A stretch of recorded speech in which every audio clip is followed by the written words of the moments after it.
Gold trusted gold buyers మీరు తాకట్టు పెట్టిన బంగారాన్ని విడిపించి ఈ రోజు ఉన్న మార్కెట్ ధరకు కొనబడను. నమస్తే, వెల్కమ్ టు ఐడ్రీమ్. నేను రేచల్. తమిళనాడు ముఖ్యమంత్రి భార్య సంగీత విడాకులకు సంబంధించి కోర్టులో పిటిషన్ వేయడము, ఆ తర్వాత ఆ పిటిషన్ మరి విచారణ సమయానికి తను వద్దని చెప్పడము, ఇవన్నీ మనందరికీ తెలిసిందే. మరి దీని వెనకాల ఏమైనా బలమైన కారణాలు ఉన్నాయా? విడాకులు వద్దు, భార్యాభర్తలు మేమందరం కలిసే ఉంటాము అని ఆలోచన వెనకాల అసలు ఏం జరిగింది?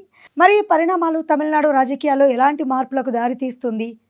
అసలు దీని వెనకాల ఏం జరిగింది అనే విషయం పైన మాట్లాడడానికి ఇవాళ ఐడ్రీమ్ స్టూడియోలో మనతో పాటు ఉన్నారు ప్రముఖ అనలిస్ట్ మందడి కృష్ణారెడ్డి గారు మనతో పాటు ఉన్నారు. వారితో మాట్లాడదాం. నమస్కారం సార్. నమస్కారం అమ్మా.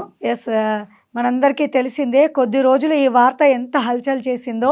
నిజంగా భార్యాభర్తలు విడిపోతున్నారా, అసలు ఏం జరుగుతుంది అని అనుకునే లోపే ముఖ్యమంత్రి అవ్వడము, ఆ తర్వాత మళ్ళీ ఈ కేసు విచారణకు రావడము, ఇప్పుడేమో వద్దు అనడము.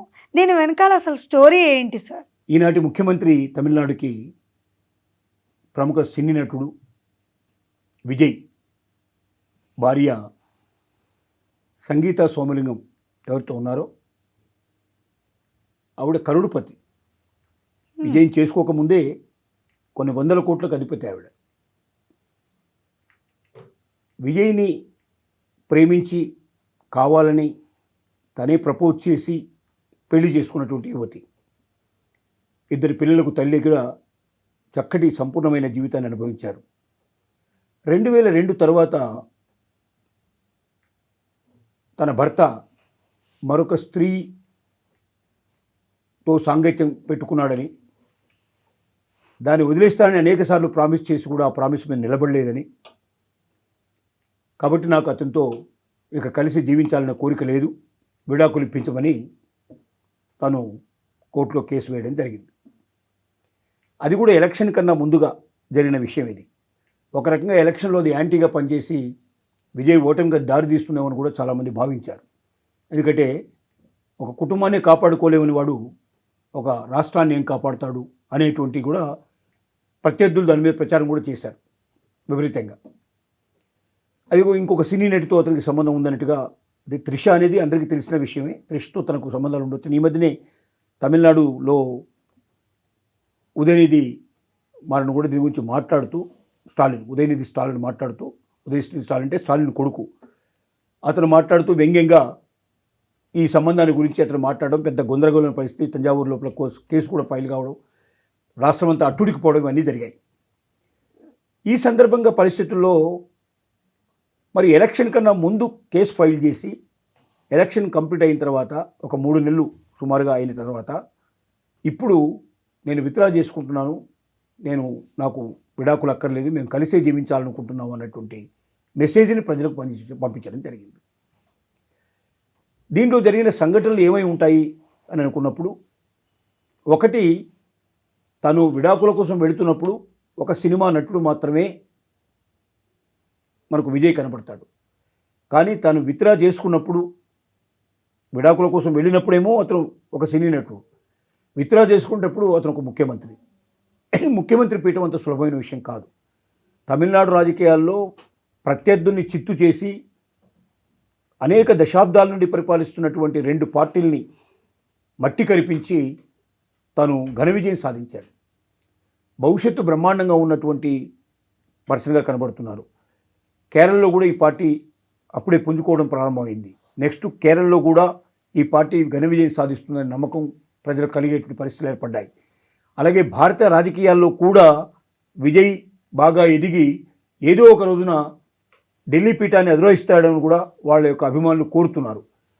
ఇలాంటి పరిస్థితుల్లో ఒక నటుడుగా కాకుండా ఒక ముఖ్యమంత్రి భార్యగా ఉన్న తను ఆ ముఖ్యమంత్రి యొక్క గౌరవాన్ని కూడా నిలబెట్టాల్సిన అవసరం ఉంది అన్నటువంటి ఆలోచనని ఆమెలో కలిగించడానికి కొంతమంది ప్రయత్నం చేసినట్టుగా తెలుస్తోంది స్పష్టంగా. రెండోది, వాళ్ళ అబ్బాయి కొడుకు ఎవరితో ఉన్నారో సంజయ్, అతను డైరెక్టర్గా కొత్తగా అడుగుపెట్టాడు. ఒక సినిమా కంప్లీట్ చేశాడు. ఆ సినిమా ఇప్పుడు రిలీజ్ కూడా రెడీగా ఉంది. తన కెరీర్, తన భవిష్యత్ అంతా సినిమా రంగంలోనే ఆధారపడి ఉంది. ఆ సినిమా రంగంలో వెళ్తున్నటువంటి తను తల్లికి తండ్రికి ఇద్దరు విడిపోయి దూరంగా ఉండే పరిస్థితులు ఏర్పడితే తను సమాజంలో ఏమైపోతాడో, తన పాత్ర ఏం కాబోతుందో భవిష్యత్తులో, డైరెక్టర్గా వెళ్తున్నటువంటి వ్యక్తి ఒక ముఖ్యమంత్రిగా ఉన్నటువంటి రాష్ట్రంలోనే అతను సినిమాలు తీయాలి. ఆ సినిమాలు మరి ఇద్దరు కలిసి ఉంటే ఆనందకరమైన పద్ధతులు తీస్తేనేమో అతను ఒక మంచి డైరెక్టర్గా తయారయ్యే అవకాశం ఉంది. ప్రజల్లో కూడా ఒక మంచి మెసేజ్ పంపించడం అవుతుంది. లేకపోతే పిల్లల మీద ఆ ప్రభావం పడుతుందేమో అనే భయం కూడా తన లోపల భయాందోళన కలిగినట్టుగా తెలుస్తోంది. మూడోది ఏమిటంటే, తమిళనాడు రాజకీయాల్లో జయలలిత దగ్గర నుంచి మనం చూసినట్టయితే, జయలలిత ఎంజి రామచంద్రన్ని పెళ్లి చేసుకోలేదు. తను ఒక నటిగానే ప్రవేశించింది. ఎంజి రామచంద్రకు రైట్ హ్యాండ్గా తయారైంది. రాజకీయాల లోపల చిన్న స్టేజ్ నుంచి పెద్ద స్టేజ్కి ఎదిగింది.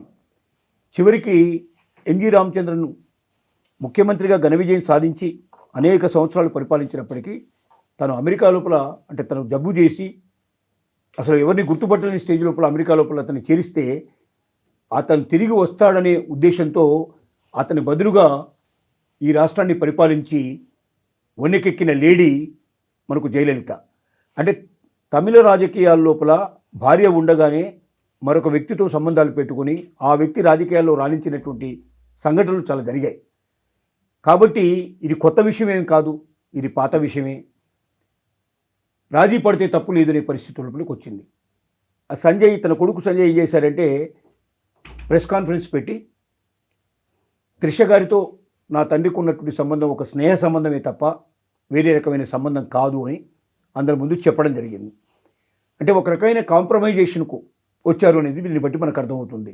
పిల్లల భవిష్యత్తును దృష్టిలో పెట్టుకొని, విజయ్ యొక్క భవిష్యత్తును కూడా దృష్టిలో పెట్టుకొని, రాజకీయాల్లో రాణిస్తున్నటువంటి వ్యక్తిని కుటుంబం కూడా విడిపోయినటువంటి ఒక రకమైనటువంటి అపవాదు అతని మీద మోపేదానికన్నా తనతో కలిసి జీవించి ముందుకు వెళితే మంచిదని, దాంతోపాటుగా విజయ్ కూడా కొంత పశ్చాత్తాపం వెలిబుచ్చినట్టుగా భవిష్యత్తు లోపల తను వీలైనంత వరకు తగ్గించుకునేందుకు ప్రయత్నం చేస్తానన్నట్టుగా వాగ్దానం చేసినట్టుగా మనకు తెలుస్తోంది. ఏది ఏమైనప్పటికీ